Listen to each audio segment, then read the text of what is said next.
Good morning, everyone. So, before I start with our report, let me first discuss our objectives for this topic. By the end of our discussion, we should be able to first to describe the physical, the cognitive, and the socio-emotional changes that occur during adolescence. Ibig sabihin nito ay dapat maiintindihan natin kung ano yung mga pagbabagong nangyayari or nagaganap sa katawan natin, sa pag-iisip, sa emotions ng mga kabataan, tayo habang lumalaki. Kasi lahat ng ito ay may effect sa personal growth at pagbuo ng pagkakakilanlan or identity natin. Second, to analyze the developmental theories like those from Piaget, Erikson, Seiler, Marcia, and Holland that explain the processes of adolescents' thinking, behavior, and social adjustment. In short, aaralin natin kung paano ipinapaliwanag ng mga psychologists ang mga pagbabagong nagaganap sa atin sa pag-isip, sa pag-uugali, at kung paano sila nakikibagay sa lipunan or society. And last, to evaluate the challenges and opportunities faced by the adolescents, tayo, and identity strategies that promote healthy and development and a positive self-concept. Dito naman ay pag-uusapan natin kung ano yung mga problema at opportunity na hinaharap nating mga kabataan at kung paano tayo pwedeng matulungan para mas maging healthy, confident, and handa sa adulthood. Thank you. So let us move forward to the physical development of the high school learners, adolescents. So let us start with the meaning of adolescence. Ano nga bang ibig sabihin ng adolescence? Ang adolescence po is a developmental stages. Ibig sabihin nito, ito yung yugto or stages ng buhay natin na kung saan ay mga maraming pagbabago na nagaganap sa katawan, sa pag-iisip, at sa emotions natin. It is the transition stage between the childhood and adulthood. So, meaning, nandito tayo sa gitna ng pagiging bata na kung saan ay patungo tayo sa adult. First is the physically. Nagsisimula dito yung puberty natin, yung mga pagbabago sa katawan tulad na lamang ng paglaki, pagdevelop ng mga sexual characteristics natin. Cognitively or tinatawag nating pag-iisip is nagsisimula dito yung kung paano tayo mas maging critical or abstract at independent sa pag-iisip. Sa socio-emotional naman, dito na rin nag-uumpisa yung mga pag-explore natin ng sarili nating identity, kung sino ba talaga tayo, ano yung role natin, ano yung gusto natin, at kung saan tayo nababagay sa society. Ang pubertal changes po pala ay isang malaking biological change mula sa pagkabata na kung saan ay papunta sa adolescence. Dito po nagkakaroon ng mga growth spurts or biglang paglaki ng katawan, like pagbabago ng itsura at minsan ay nagdudulot ng awkwardness. Kasi hindi pa sanay sa bagong itsura or height. Nagbabago rin ang sleeping habits nila. Like, mas gusto na nilang matulog ng late, di ba? Tayo mga kabataan, mas gusto na magpuyat. At minsan nagkakaroon tayo ng tension sa parents at dahil sa gusto nilang mas maging independent. Ika nga nila sa mga kabataan. Ang the growth spurt naman ay yung mabilisang paglaki po ng height at weight dahil sa hormones. Growth spurt po yun. Lahat ng bahagi ng katawan natin, lalo na ang muscles at bones, ay nakikilahok sa growth spurt na tinatawag. For girls, nagsisimula sa edad ng 10 years old, ang peak growth ay nasa 11.5 po at bumabagal sa 13. At sa 16.5 din po ay nararating na nila yung 98% ng adult height. Ganon din sa lalaki na nagsisimula yung edad nila sa 12 at ang bumabagal po sa pagdating ng 15 at sa 17 ay nararating na nila yung 98%. Kaya masasabi natin yung mga lalaki mas malaki sa atin, mas matangkad, di ba? Sa sexual maturity naman po ay ito yung stages na kung saan ay gumagana na ang mga hormones natin na responsible na sa reproduction at saka sa sexual characteristics. Ang hormones po kasi natin ay isang chemical na kumokontrol sa mga pagbabago sa katawan natin. Sa ating mga babae, we have gonads na ovaries at hormone na estrogen. Ito yung dahilan ng pagreregla at development ng feminine features. For males naman, they have testes and hormones na testosterone. Ito yung dahilan ng pagbabago ng boses, muscle growth, at development ng mga male features. So, good day everyone. My name is Kerry Carello and I am reporter for today. So, I will discuss, number one is I will discuss male secondary sex characteristics and female characteristics. The circular trends and adolescents have is and also exploration. So first is smell secondary six characteristics. Number one is growth of testes and scrotum. So ito yung pag-build ng yung sa private part ng lalaki dun sa itlog niya. And number two is growth of penis and pubic hair. Dun sa ano naman is growth paglaki ng private part ng lalaki. So natin ito.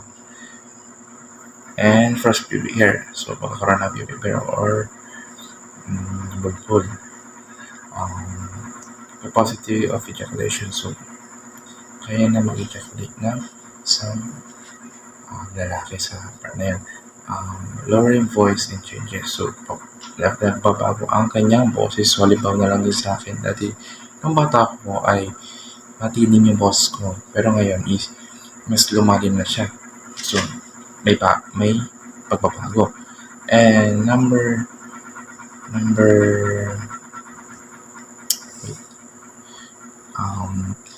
facial hair developments, beard growth. So halimbawa na lang din is ito, bigote ko. So dati naman is wala naman tayong bigote, di ba? Pero ngayon, may malaking changes, nag-grow siya. And continuing growth of pubic hair. So patuloy na pagtubo ng ating pubic hair. And number two is sperm match. First ejaculation age 13 to 12 to 13, experience of enlargement of testes and manufacture of sperms in the scrotum. So ito is nag-enlarge yung testes na yung scrotum. So mas nag-develop yung sperm doon. And next is female secondary sex characteristics. So number one is beginning of breast enlargement. So lumalaki yung tete ng babae. So pag nagtatalaga siya. So number two is experience of pubic hair. So katulad sa lalaki, nakaka-experience din ng babae ng pubic hair. Pag-grow ng pubic hair. So widening of hips. So paglaki ng hita ng babae. So may scientific yan na kung bakit yun yung biological na dahilan. Biological. And growth of uterus and vagina continued. So pag-grow ng uterus and the vagina ng babae for preparation for adulthood. And enlargement of breast. So yun, yung paglaki na talaga ng kanilang tete. And menarche first menstruation begins of 11 to 11.5 years, 5% up to 12 to 12.5 years, 25% in the age of 13 of 60%. 60% na pagkakaroon ng menstruations. So, pagkakaroon ng regla sa babae. Pag sila ay nagdadalaga na. So, dumako na tayo sa the circular trends. Striking tendency for children to become larger at old age has been perceived during the past 100 years.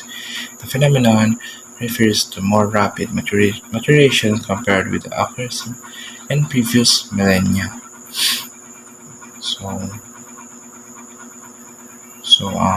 Circular is tumutukoy doon sa kapansin ng pagbabago na nakikita paglaki ng mga bata sa bawat nakarang taon. So, ang phenomenon na ito ay napapakita ng mas mabilis na pag-unlad ng bata kumpara sa nakaraang siglo. So ito yung mga kadahilanan niya. So, komplikasyon na interaction ng genetics sa environments. So pag-unlad ng serbisyo ng kalusugan. And pinahusay na kondisyon ng pamumuhay, kontrol ng kakayahang sakit, sambuting nutrisyon. So sa kabuuan, ang circular na takbo ay nagpapakita ng positibong pagbabago ng kalusugan at kalidad ng buhay ng mga bata sa nakaraang siglo. So dito is complex interaction of genetics, the environment's influence. So nasabi ko na is improving health improving living conditions, controlling infectious disease, and better nutrition. So yun yung mga halimbawa niyan. So next is adolescent sleep habits. So number one is study shows that teenagers are not getting enough sleep and would want to sleep more. So alam naman natin na pag nagbibinata na tayo is nakukulangan tayo sa pagtulog. So ginagawa natin is nagpupuyat tayo. Pero minsan hindi tayo makatulog, di ba? Kaya yun, pagising natin or pagkulang yung tulog natin is sabihin na natin na dapat natulog na ako na mas maga para hindi parang hindi pagod yung katawan natin. So number 2 is actual lack of sleep. Lack of sleep is likely caused by changing in adolescent behavior patterns. So may patterns pala yun. So behavior patterns ng pagiging binata. And number 3, shorter sleep times also contributes to increased level of depression, daytime sleepiness, and problems with sleeping. So alam naman natin na pag kulang ka sa tulog, syempre, hindi siya healthy sa mental health natin. So, doon papasok yung depressions. Lalo na pag puwet ka, tapos mag-aaral ka, hindi siya papasok sa utak mo agad-agad. Lalo na pag puwet ka na nga, tapos nagkaroon ka ng problema, yun, magkakos yun ng anxiety and depression. So, kailangan matulog ng ayos. So, the last is exploration. So, exploration during adolescence refers to the natural tendency of young people to become more conscious of their developing sexual identity and personal role in society. So, dito sa mga sa adolescence is sila mahilig sila mag-explore ng mga bagay-bagay. So, aware sila sa sarili nila, sa sexuality nila, sa identity nila, and sa personal role nila sa society. So, it's stage of adjustment of self-discovery where they compare themselves with others, test boundaries, and gradually forms their own identity. So, yun nga, yung mga adolescent is, sila, mahilig sila mag-explore sa sarili nila. So, doon is mabasok yung self-discovery where ang negative lang is kinukumpara nila yung sarili nila sa iba. So, halimbawa na lang is iba-iba kasi yung yung sa katawan natin. Lalo yung kinukumpara nila.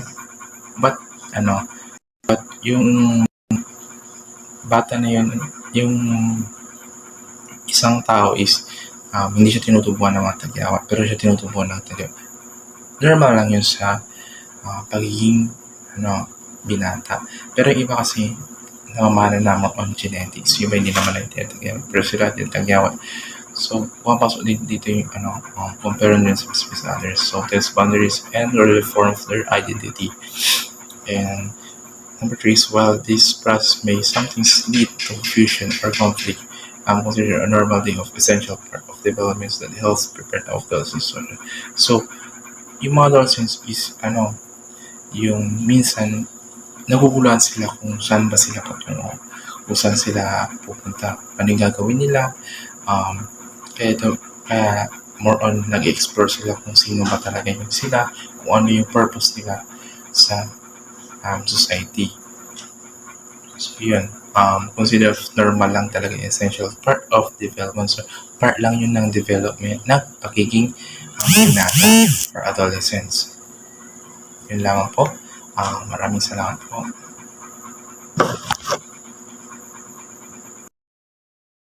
Plus and minuses in early or late maturation. Late maturing teens seen by their peers as being more childish, more inhibited, less independent, less self-assuring, and less worthy of leadership roles. Early maturing teens can gain social advantage in esteem and greater inner poise. Mga advantage at disadvantage ng maagang o huling pagbibinata o pagdadalaga. Late maturing teens yung nahuhuli sa pagdadalaga o pagbibinata.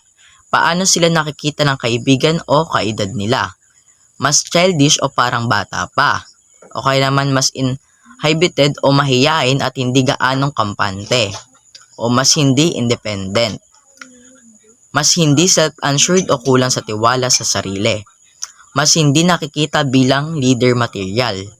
Ibig sabihin, kapag nahuhuli sa physical maturity ang isang teen, madalas iniisip ng iba na hindi pa sila ganon ka-mature, kaya mas kaunti ang tiwala ng iba sa kanilang kakayahang manguna o gumawa ng desisyon. Sa early maturing teens naman, yung mas maagang nagdadalaga at nagbibinata. Mas nagkakaroon sila ng social advantage o mas tinatanggap at nirerespeto ng mga kaibigan. Mas mataas ang self-esteem. Mas may inner poise o inner confidence. Mukhang mas composed at mature. Ibig sabihin, kapag mas maagang nagmamature ang isang teen, madalas mas tingin sa kanila na responsable o kagalang-galang, kaya mas nagiging confident sila sa sarili nila. Late maturity, posibleng tingin bilang less mature at mas kaunting leadership trust. Sa early maturity naman, mas mataas ang social confidence at respeto mula sa iba. Next naman is the ideal masculine and feminine PCQs. Most adolescents desire an ideal body, which is the same as being physically attractive or handsome in face. Features of the eyes, nose, lips, hair, at iba pa. And in body, tall and muscular for boys. Tall and slender for girls. The ideal masculine and feminine PCQs. Ang ideal na physical na itsura ng lalaki at babae ayon sa mga kabataan. Sinasabi dito na karamihan sa mga kabataan ay may gustong ideal body or perpektong katawan. Ibig sabihin, gusto nila na maganda o makisig ang itsura nila sa muka at sa katawan. Ano ang mga ideal na features? Sa muka naman, ito yung gusto nilang maganda o kaya kaaya-aya. Mata, ilong, labi, buhok, at iba pang facial features. Kaya iniisip nila na ang pagiging attractive ay mahalaga para tanggapin o hangaan sila ng iba. Sa katawan naman, may stereotype o karaniwang paniniwala ang mga kabataan tungkol sa ideal body. Para sa boys naman, matangkad, muscular o may muscle. Para sa girls naman, matangkad, slender o payat and slim. Ipinapakita dito na ang mga kabataan ay madalas tumitingin sa physical appearance at may gustong maabot na ideal look. Parehong sa muka at sa katawan upang maging attractive o kaaya-aya sa paningin ng iba. Adolescent and nutrition. Necessary for adolescent years are sufficient amount of vitamin B12 found in animal proteins, calcium, zinc, iron, riboflavin, and vitamin B12. Adolescent and nutrition o nutrition para sa mga kabataan. Sa panahon ng adolescent, pagbibinata at pagdadalaga, mabilis ang paglaki at pagbabago ng katawan. Dahil dito, kailangan ng kabataan ng sapat na nutrisyon para maging malusog, malakas, maayos ang development nila. Ano ang importanteng nutrients? Dito ay nasasabi na ang mga kabataan ay kailangan ng sapat na vitamin B12. Dito makikita sa animal proteins tulad ng karne, itlog, isda, gatas at dairy products. Kailangan nito para sa utak, dugo at nervous system. Calcium naman ay galing sa gatas, yogurt, keso, malalabay na gulay. Ito ay para sa malakas na buto at ngipin. Zinc naman makukuha sa karne, isda, nuts at whole grains. Mahalaga para sa immunity, paghilom ng sugat at growth. Iron naman ay galing sa red meat, malunggay, beans at fortified foods. Kailangan para iwas anemia at para sa enerhiya. Riboflavin, vitamin B2. Makukuha sa daily products, itlog, gulay at whole grains. Mahalaga para sa paggawa ng energy ng katawan. Ang kabataan ay nangangailangan ng mga bitamina at mineral na ito dahil mabilis ang development ng kanilang katawan. Kung kulang ang nutrisyon, maaaring maapektuhan ang kanilang paglaki, kalusugan at kakayahang mag-aral o magtrabaho. The ideal body. The physical features of the human body. Facial look, body size, color of skin at iba pa. Depend on genetic heritage which most generally be respected. There is more to body image than physical looks, and this concerns good habits in relation to cleanliness and grooming. Proper wearing, following current style of clothes. Erect bodily posture. Eye contact while communicating. Decorum, good confidence, and decency form. The ideal body. Physical features come from genetics. Ibig sabihin, ang itsura ng isang tao, muka, laki ng katawan, kulay ng balat, buhok, at iba pa, ay nakukuha natin mula sa genes ng ating mga magulang. Kaya dapat tanggapin at irespeto natin ang natural na itsura ng katawan natin. Body image is more than physical looks. Hindi lang panlabas na itsura ang bumubuo sa ideal body. Mas mahalaga ang good habits o mabubuting gawi sa sarili. Kasama na dito ang cleanliness and grooming. Pagiging malinis sa katawan. Tamang pag-aayos ng buhok, kuko at damit. Pagpapakita ng maayos na personal hygiene. Proper wearing of clothes. Pagsuot ng tamang damit para sa okasyon. Malinis, maayos at presentable na kasuotan. Hindi kailangang mamahalin, basta angkop at disente. Erect bodily posture, pagtayo at pag-upo ng tuwid. Nagpapakita ito ng confident at good health. Eye contact while communicating, pagtingin sa kausap habang nagsasalita. Nagpapakita ng respeto at tiwala sa sarili. Decorum, good confidence at decency. Maayos at magalang na kilos. Nagpapakita ng proper behavior, pag-uugaling disente, marunong rumispeto at marunong makihalubilo.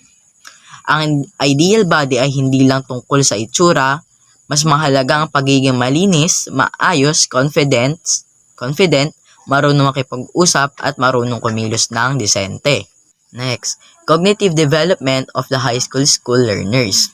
Cognitive development. Cognitive development refers to the gradual emergence of the capacity to think, reason, and understand the world in increasingly complex ways.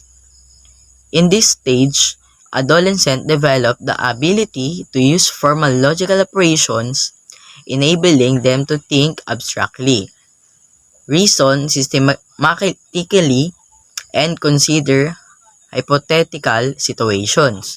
Piaget framework highlights that adolescence is a critical turning point for intellectual growth because it marks the transition from concrete to abstract reasoning. Cognitive development. Ito ay tungkol sa pag-unlad ng pag-iisip. Una, ano ang cognitive development?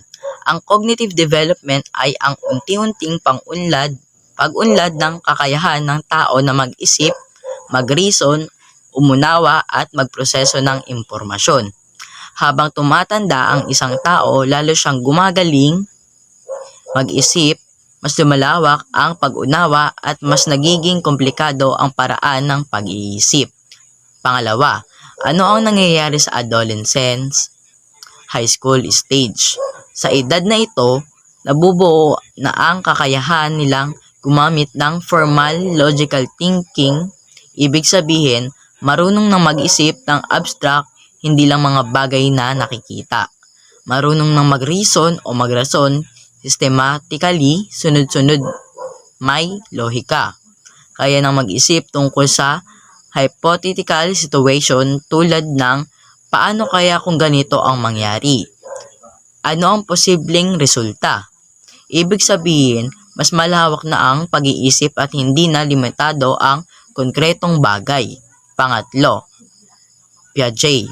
Ayon sa psikolohistang si Jean Piaget, ang adolescence ay kritikal na panahon para sa pag-unlad ng pag-iisip dahil ito ay paglipat mula sa concrete reasoning, pag-iisip base lang sa nakikita, nahawakan o totoong nangyari, patungo sa abstract reasoning, pag-iisip base sa ideas, possibilities, konsepto at teoryang hindi nakikita.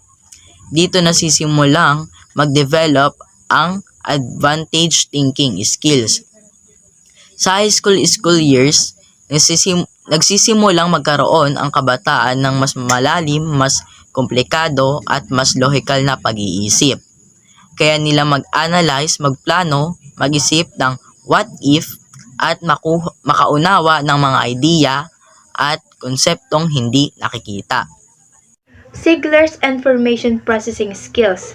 Developmental psychologist Robert Ziegler explained that adolescents' cognitive growth can be compared to the function of a computer.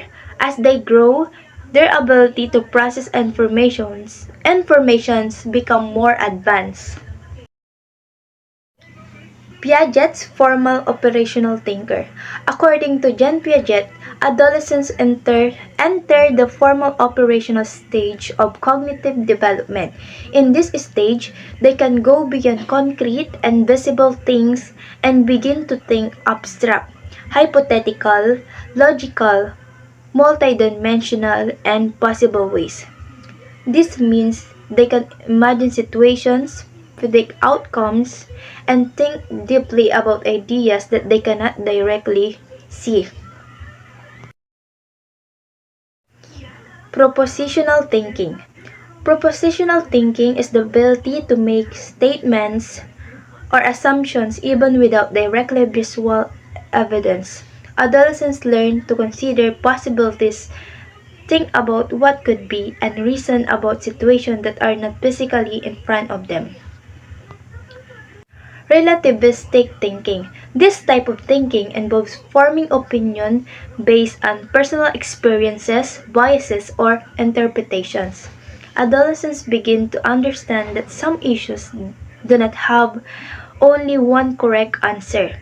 Their opinions may be influenced by their beliefs, emotions, or perspective, which can make their interpretation inaccurate or distorted. Real versus possible. At this stage, adolescents are able to look at a situation and explore not only what is real but also what is possible. They can think of different solutions, weigh options, and consider alternative outcomes. Good day everyone. Today, I will be reporting about adolescents' cognitive development, focusing on brain development and major theories that explain how thinking skills improve during this stage. First, brain development. During adolescence, the brain goes through major changes that helps improve thinking, reasoning, and understanding. The brain increases in weight, its synaptic connections become more refined, especially in the corpus callosum. This allows the two hemispheres of the brain to communicate more effectively. Second, there is continuous concentration and development of brain cells in the prefrontal cortex, temporal, and parietal areas. This process is called myelination, and it helps adolescents think faster and more clearly. Third one is neurologists have identified three peaks of brain maturation, which occur at ages 12, 15, and 18. Because of these changes, adolescents begin to develop spatial awareness and the ability to form abstract ideas, such as working with numbers, understanding order, and recognizing cause and effect relationships. Hence, in information processing skills, Ziegler identified three important areas where adolescents improve. Number one is speed. Adolescents process information much faster than children. They can think quickly and respond more efficiently. Number two, complexity. Their thinking becomes more sophisticated. They can handle complicated tasks, follow multiple rules, and consider many variables at the same time. Number three, increased volume. They can store and retrieve more information from memory, which helps them learn more effectively and solve problems better. In conclusion, adolescence is a period of significant brain development. As the brain matures, adolescents begin to think more logically, critically, and abstractly. The theories of Piaget and Segler helps us understand how their reasoning, memory, and problem-solving skills improve over time. Thank you for listening. Okay, so good day everyone, but in my case, it's evening, so good evening everyone. I am Earl Marian A. Castro and I would be reporting metacognition. So, this involves the ability to think above thinking, evidenced by awareness of and capacity to identify one's own thinking processes, comprehension, memory, and problem. Meaning that we know how we think or how we do things in our own way and strategies. And the next slide would be the information processing trends. We do this with the knowledge acquired through experiences that are stored in long-term memory and became declarative and procedural. Learners become more aware of poor memory, and it is the ability to acquire an increased amount of knowledge and skills, meaning we learn how to process and store our knowledge. And next topic we have the overachievers and underachievers. The characteristics of an overachiever are positive self-value, openness to authority, less conflict on the issue of self-autonomy, academic orientation, goal orientation, and control over anxiety. Those are already self-explanatory, so you can already learn on your own through browsing the internet.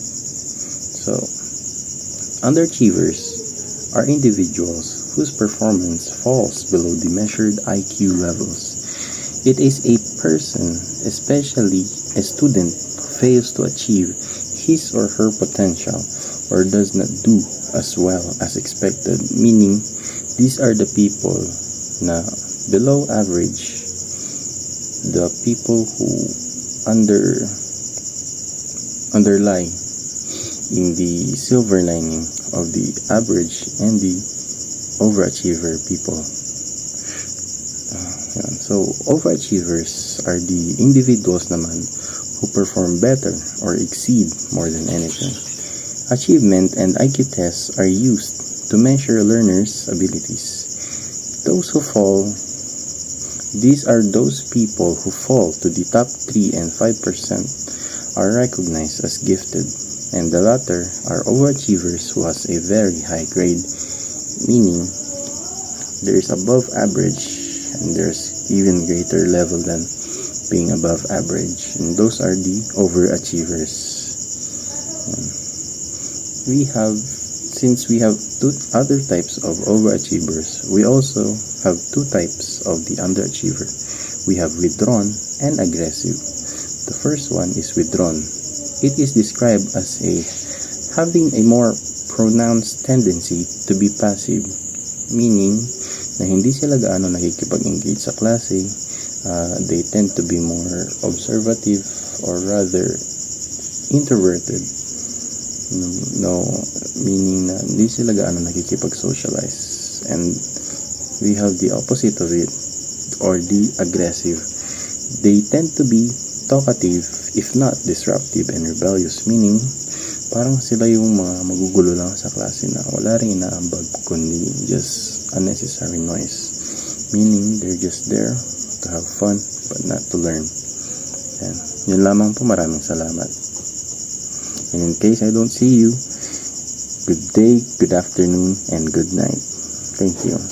Parental environment ay may mas malaking impluwensya sa achievement level ng mga mag-aaral. Ayan, may mas malaking epekto ng gabay, suporta, at pagkikilahok ng mga magulang sa pag-aaral ng mga bata. Ayan, kapag aktibo ang magulang, ay mas nagiging motivate, focus, at successful ang adolescent sa academics. Parents of high achievers ay may malaking impluwensya sa pag-aaral na kanilang mga anak. Una, isang positive with all aspects. Ay pinapakita nila ang positibong pananaw sa buhay at sa mga challenges at nagiging inspirasyon sa kanilang mga anak. Pangalawa is ang harmonious and supportive relationship. Mayroon silang supportive, at maayos na relasyon sa kanilang pamilya, kaya mas nasusuportahan nila ang pag-aaral ng kanilang mga anak. Pangalo is model of success and independence. Ayan, so ipinapakita ng magulang ang pagharap sa problema at tamang desisyon at ang pagiging isang independent na ginagaya ng kanilang mga anak. And pang-apat is encouragement without undue pressure. Ito yung sinusuportahan at hinihikayat nila ang achievement ng kanilang anak nang walang sobrang pressure. And so, kung ano yung kakayahan ng kanilang anak is doon lang sila. So, isang active involvement in school. Ito yung aktibong pakikilahok ng magulang sa mga activities or program sa school na nagpapalakas ng performance at confidence ng kanilang mga anak. Next is underachievement. Ito ay isang yugto ng mag-aaral na hindi naaabot ang kanilang academic potential. At isa sa nakakapekto rito ay ang hindi maayos na parenting style ng kanilang mga magulang. That is indifference and disinterestedness. And ito ay ang yugto na pinapakita ng kanilang magulang na walang sapat na pakailam sa academic or extra curriculum activities ng kanilang mga anak. Halimbawa na lamang ang hindi pagtanong ng ang kanilang grades or mga assignments tungkol sa school. Kaya bumababa ang motivation ng mga bata kung bakit nga ba sila hindi nila naaabot yung kanilang academic potential.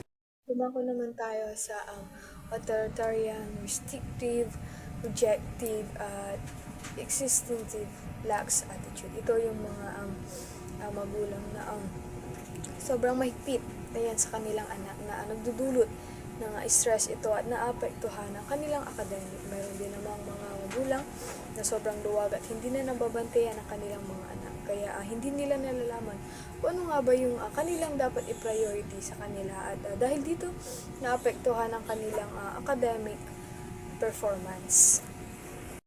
So, dumako naman tayo sa excessive indulgence at solicitude and protectiveness. Ito yung stage and masyadong ini-spoil ng mga magulang ang kanilang mga anak ng hindi natututo ang bata na maging resilience or hindi niya nahaharap ang mga challenges sa school kasi masyado silang nakaasa sa kanilang magulang at ang mga magulang naman ay palagi o hindi nila natuturuan ang kanilang mga anak na tumayo sa kanilang mga sariling pa. Ako naman tayo sa egocentrism adolescence. Ito yung yugto na nagpapaunlad ng kaisipan ng mga adolescents. And so, naniniwala sila na ang teenager ay kanilang iniisip, nararamdaman ay magkakaiba. So, ito ay magkaiba-iba. And na napapansin o inoobserbahan sila ng ibang tao kahit hindi naman totoo. We have two common expression of egocentrism. And so, una is imaginary audience. Ito yung kala ng mga kabataan ay lagi silang napapansin or nakatuon yung mata ng mga tao palagi sa kanila. Halimbawa na lamang ay kung makagawa sila na isang simpleng pagkakamali, ang akala nila ay hinuhusga na sila or palagi na silang napapansin ng mga tao kahit ang totoo ay hindi naman talaga. Next is personal favor. Ito yung yugto ng kabataan na palagi nilang iniisip na sila ay natatangi at sila ay malayo sa kapahamakan. Dahil dito ay basta-basta na lang silang gumagawa ng kilos or desisyon na padalos-dalos at dahil palagi nilang iniisip na hindi ito mangyayari sa kanila. Dumako naman tayo sa possible adolescence behavior during cognitive growth. Sa panahong na ito, ay lumalawak ang kakayahan sa pag-iisip o higher order thinking. May mga kabataan na nakakaapekto sa paraan ng kanilang pagtingin sa sarili. Dahil dito, normal na lamang sa kanila ang makaranas ng self-conscious, emotional at minsan ay impulsive. Dahil ito ay bahagi ng kanilang cognitive at emotional development. So, before I start, let me ask everyone a simple question. Naisip nyo na ba minsan na kung ako ang pagpipiliin, mas okay sana kung ganito ang mundo? Kahit sa simpleng bagay lamang, like sana mas understanding ang mga tao, mas peaceful yung paligid, o mas patas ang trato sa bawat isa? Okay, that connects to our topic today, which is idealism. Sabi dito sa slide, as cognitive abilities expand, adolescents gain the capacity to think abstractly and imagine possibilities beyond their current reality. Ibig sabihin nito, habang lumalawak ang pag-iisip natin, habang tayo ay tumatanda, mas nagiging malalim ang pag-intindi natin sa mga bagay. Hindi lang tayo nakatingin sa kung ano ang nangyayari sa paligid. Nakikita natin kung ano pa ang pwedeng mangyari sa mundo at sa buhay ng tao. For example, naiisip mo, paano kaya kung mas malinis at ligtas ang ating community? O paano kaya kung mas maunawain ang mga tao sa struggles ng iba? This show na lumalawak na talaga yung thinking natin. Sabi pa dito, this leads them to become idealistic, forming strong opinions about how the world should be. Ang ibig sabihin ng how the world should be ay yung pananaw natin na ganito dapat ang takbo ng mga bagay-bagay. Kaya nga nagiging idealistic tayo. Ibig sabihin, nagkakaroon tayo ng matibay na paniniwala kung ano ang dapat mangyari. Halimbawa, sa tingin mo, dapat mas equal ang opportunity sa lahat, dapat mas ligtas ang environment, o dapat mas maalaga ang lipunan sa mental health at well-being ng bawat tao. Hindi ibig sabihin na babaguhin agad ang buong sistema, pero dito kasi natin nakikita na may mas magandang paraan kung paano dapat umiikot ang mundo. Sa mga halimbawang sinabi ko, makikita dito na lumalawak na talaga ang ating pag-iisip. In conclusion, idealism is a normal part of adolescence. Normal lamang siya dahil lumalawak ang pag-isip natin, mas nagkakaroon tayo ng sariling standards kung paano dapat ang mundo. At kahit minsan, parang imposible yung ideas natin. Pero idealism is important kasi dito nagsisimula ang goals natin, ang passion natin at ang desire natin to make things better. Ngayon, habang lumalago ang ating kakayahan sa pag-iisip, isa rin sa mahalagang aspeto ng ating paglaki ay ang paghahanda para sa ating mga trabaho sa hinaharap. Dito pumapasok ang John Holland's Theory of Occupational Development. Sabi dito sa slide, John Holland, a well-known psychologist in vocational development, proposed that career choices are influenced by the fit between an individual's personality and their work environment. So ayon sa kanya, mas nagiging masaya at matagumpay ang isang tao sa trabaho kapag bagay ang kanyang trabaho sa kanyang personality. Ibig sabihin, kapag ginagawa mo ang trabahong akma sa iyong kahiligan, talento at paraan ng pag-iisip. Halimbawa, kapag mahilig ka sa pagtulong at pag-aalaga sa ibang tao, mas nagiging kontento ka bilang nurse, teacher o counselor. Kung mahilig ka naman sa paglutas ng problema at pag-iisip ng logical questions or solutions, mas bagay sa iyo ang pagiging engineer, scientist o programmer. So sa ganitong paraan, mas nag-i-enjoy ka sa ginagawa mo at mas mataas ang posibilidad na maging matagumpay. So yun yung sinabi ni John Holland na kapag akma or bagay ang isang trabaho sa personalidad ng isang tao, mas mag-e-enjoy at magiging matagumpay ang kanyang ginagawa. So John Holland identified 6 personality factors, often called the Rieseck model, that correspond to particular attitudes, skills, and occupational choices. May 6 na personalidad ayon sa Rieseck model. Dito ang realistic, investigative, artistic, social, enterprising, at conventional. Una na dyan ay ang realistic. Makikita nyo naman na sa slide kung ano ang ibig sabihin nito. Ipapaliwanag ko na lamang sa inyo. Kapag sinabi nating realistic, practical at hands-on. Ibig sabihin, mahilig sa tools at machines. Halimbawa ng trabaho dito ay carpenters, mechanics, at electricians. Kapag sinabi naman nating investigative, mahilig mag-isip, mag-analyze, at mag-research. Ang mga trabaho dito ay scientists, engineers, or medical researchers. Tumungo naman tayo sa social. Kapag sinabi nating social, mahilig tumulong at makipag-ugnayan sa iba.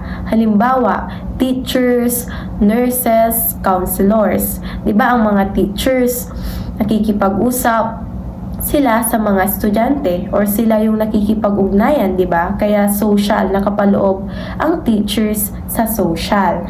Next naman ay ang conventional. Organisado, detalyado at maayos sa routine. Halimbawa nito ay ang accountants or data encoders.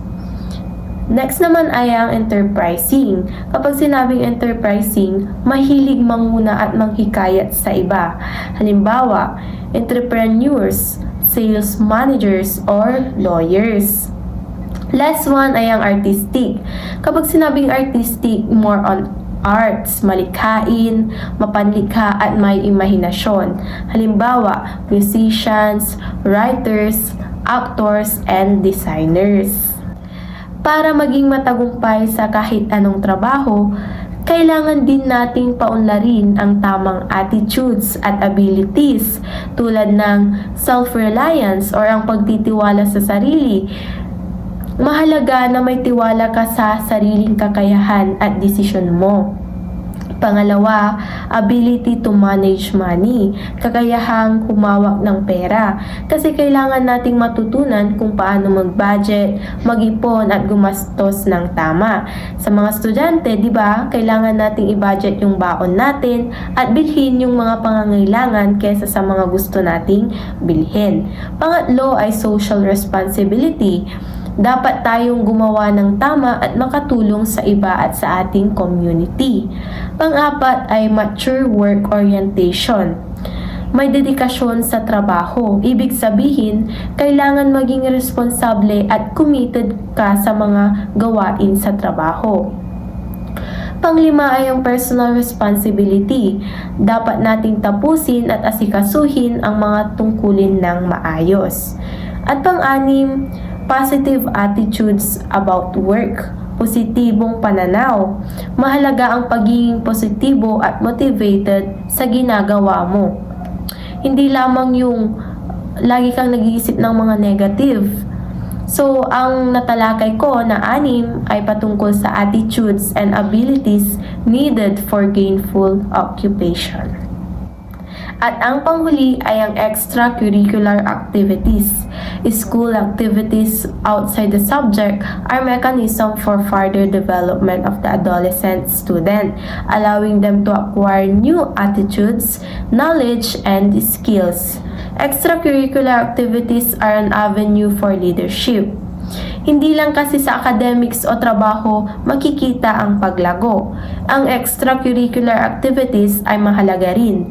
Sa pamamagitan kasi nito, ng mga club, sports at iba pang school activities, natututo tayong magkaroon ng disiplina, maging leader at madagdagan ng ating kaalaman. Isa rin itong paraan para mas ma-develop ang ating social skills at teamwork. So in conclusion, ang cognitive development ng kabataan ay nagpapalawak ng kanilang pananaw at nagdudulot ng idealism. Kasabay nito ang pag-alam sa sariling personalidad at kakayahan ni John Holland's theory, paglinang ng tamang attitudes at abilities, at pakikilahok sa extracurricular activities ay tumutulong sa kanilang paghahanda para sa matagumpay na kinabukasan sa personal man o profesional na aspeto. Good day, everyone. Today, I will be discussing socio-emotional development in adolescence. First, the period of adolescence. Adolescence is a very important stage kasi ito yung nagsisilbing bridge between childhood and adulthood. Ibig sabihin, ito yung stage na naglilipat tayo mula sa pagiging bata papunta sa pagiging young adult. During this time, teens explore who they are, what they want to be, and values they believe in. Hinahanap nila kung sino ba sila, ano gusto nila sa buhay, at ano ang pinaniniwalaan nila. This exploration helps them build a stable sense of self and prepares them for adulthood. Dito nabubuo yung identity nila sa magiging foundation pagdating ng adult responsibilities. Ano nga ba ang positive experiences in adolescence? There are 3 types: excitement, discovery and joy, and self-fulfillment. Ito yung part ng adolescence na masaya kasi madaming pagbabago, madaming natutuklasan, at mas nagkakaroon ng sense of independence. Ngunit, hindi lang positive experiences ang nadadala nito sa atin. Meron ding tatlong negative experiences. Dito na tayo nagkakaroon ng anxiety, stress, at exposure to juvenile violence and drug use. Sa madaling salita, may risks din. Pwedeng ma-stress, ma-pressure, at minsan ma-experience ng negative influences mula sa environment. And if adolescents fail to organize themselves, well, they may experience such role confusion. Dito yung hindi nila alam kung ano yung role nila sa buhay. Pangalawa is yung inability to choose a vocation. Hirap sila pumili ng career path nila kasi nga magulo yung isip nila. Pangatlo naman, failure to achieve identity. Ito yung feeling nila lost sila. Wala silang direction sa buhay. Pang-apat naman, egocentrism. Dito yung masyado silang self-focus dahil gusto nila na ma-accept sila ng kanilang peers, friends, or ng family nila. At normal ito minsan. Pero kailangan natin ng guidance para hindi tayo mawalan ng senses, direction sa buhay. Kaya nga nang sabi ko kanina kasi mahirap. Normal ito minsan, pero kailangan ng guidance kung na-experience natin ang mga ito kasi hindi naman pwede na kung hanggang doon na lang tayo, no. Kailangan natin, sige, sa buhay. Next, general approaches to understanding identity development. There are three major elements that help adolescents build their identity. First, self-concept. Dito na yung mga tanong na paano nila nakikita ang sarili nila like, am I smart? Am I kind? Like that. Pangalawa naman, sense of identity. Dito naman yung mga tanong na, sino ba talaga ako? Ano ang gusto ko maging? At pangatlo, self-esteem. Kung gaano natin or kung gaano nila na-value yung sarili nila. Lahat ng ito ay magka-connect. Kapag mababa ang self-esteem, apektado din of course yung identity at self-concept ng isang tao. Next, social influences on identity development. Identity is shaped by factors such as relationship with parents. Kapag supportive yung parents, syempre mas nagiging confident yung mga bata, yung mga adolescents. Kasi nga alam nila na sinusuportan sila ng parents nila at free silang gawin kung ano yung gusto nilang gawin. Number 2 is the educational background. Ito naman, pumapasok naman dito yung mga school experiences, teachers, at academic performance na may malaking impact sa identity ng isang tao. Pang-apat, or pangatlo rather, is the friendship and intimacy. Yung sharing of thoughts and feelings with friends build trust and emotional support. Siyempre, kung nasa tamang circle ka, nasa tamang friends ka, mas tumataas yung confidence mo as a person kasi nga binuboost nyo yung confidence ng isa't isa. Dumako naman tayo sa types of friendships in adolescence. Friendship is essential to development because it teaches teens trust, empathy, and confidence. Una, acquaintances. These are the individuals adolescents meet occasionally, like classmates from another sections or neighbors. Hindi nila masyadong close pero familiar at kilala nila ang isa't isa. Number 2 is the companions. Peers who share common interests and whom teens stay in regular contact. Ito yung sinasabi na kasama lagi. Same hobbies, same vibes, at mas make bonding. Hindi kagaya ng acquaintance kasi nga, acquaintance lang, kakilala mo lang siya. In summary, adolescence is a time full of changes, both positive and challenges. Identity becomes stronger through exploration, guidance, and supportive relationships. That ends my report. Thank you for listening. Best friends. Ang best friends, ito yung mga kaibigan na talagang malapit sa atin at mas malalim ang koneksyon kumpara sa ordinaryong kaibigan. Nagkakaroon tayo ng tiwala sa kanila at nagbibigay din ng personal na bakit tungkol sa ating sarili. Sila rin ang nagbibigay sa atin ng emosyonal na suporta. Para sa mga kabataan, malaking tulong ang best friend dahil sila ang nagiging sandigan kapag may pinagdadaanan tayo sa ating buhay o sa ating sarili. Sunod naman ay ang close and meaningful friendship. Ito naman ay ang mga kaibigan na may tunay na halaga sa atin. Hindi sila nakabase sa dami, kundi sa kalidad. Sa ganitong klase ng friendship, natutulungan tayong mag-grow bilang tao. Nagkakaroon tayo ng kumpiyansa at lakas ng loob para harapin ang mga problema o hamon sa buhay. Lalo na kapag may kinalaman sa iyong sarili at kung sino talaga tayo. Identity issues. Dito pumapasok ang paghahanap natin kung sino ba talaga tayo. Sa adolescence, sinisimulan ng mga kabataan na tukuyin ng kanilang sarili pagdating sa sexual identity, career goals, paniniwalang relihiyon, at maging political beliefs. Mahalaga ang prosesong ito para magkaroon tayo ng malinaw na pagkatao at mas maunawaan ang uniqueness natin. Kapag natutunan nating tanggapin ang sarili, mas madali rin po nating tanggapin ang mundo at ang nasa paligid natin. May ilang mahalagang puntos tungkol sa identity ng sarili. Una, hindi ito natatapos agad. Habang tumatanda tayo, nagbabago at umuunad din ang identity natin. Pangalawa, kailangan natin ng sense of unity. Dapat nararamdaman natin na consistent ang pagkatao natin kahit may nagbabago sa sarili natin o sa buhay. Pangatlo, nagbibigay ito ng uniqueness. Kapag malinaw ang identity, mas confident tayo at hindi madaling maimpluwensyahan ng iba. Pang-apat, kailangan makilala ng sarili at ng ibang tao. Hindi sapat na kilala natin ang sarili. Kailangan ramdam din ito ng ating paligid. Pang-lima, pinaghalo ang nakaraan, ngayon at hinaharap. Nabubuo ang identity sa mga pinagdadaanan natin, nararanasan natin ngayon at mga pinaplano natin sa susunod na araw o future. Ayon kay James Marshall, may 4 na identity status. First is the identity foreclosure. Ito ay nangyayari kapag isang adolescent ay tumatanggap ng identity na ibinibigay ng iba, karaniwan ng magulang, nang hindi man lang nag-explore.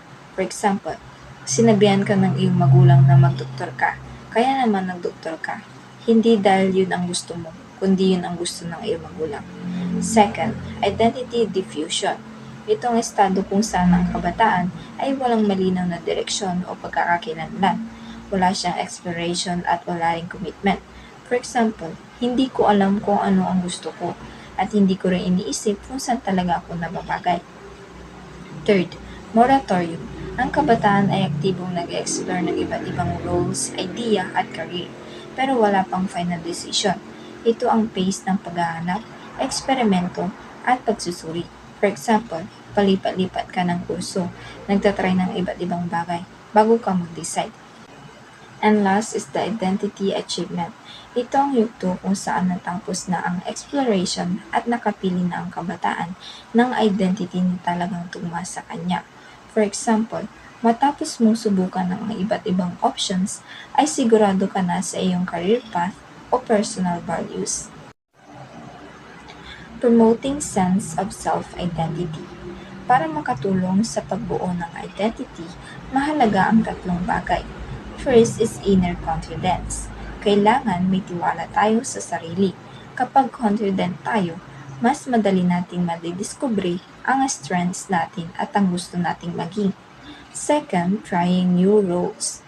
Ang pagtatry ng iba't ibang activities o responsibilidad ay nakatutulong para makita natin kung ano ang bagay sa atin. Last, support from adults. Mahalaga rin ang guidance ng magulang, guro at iba pang adults. Kapag nararamdaman nating may sumusuporta sa atin, mas nagiging bukas tayo sa exploration.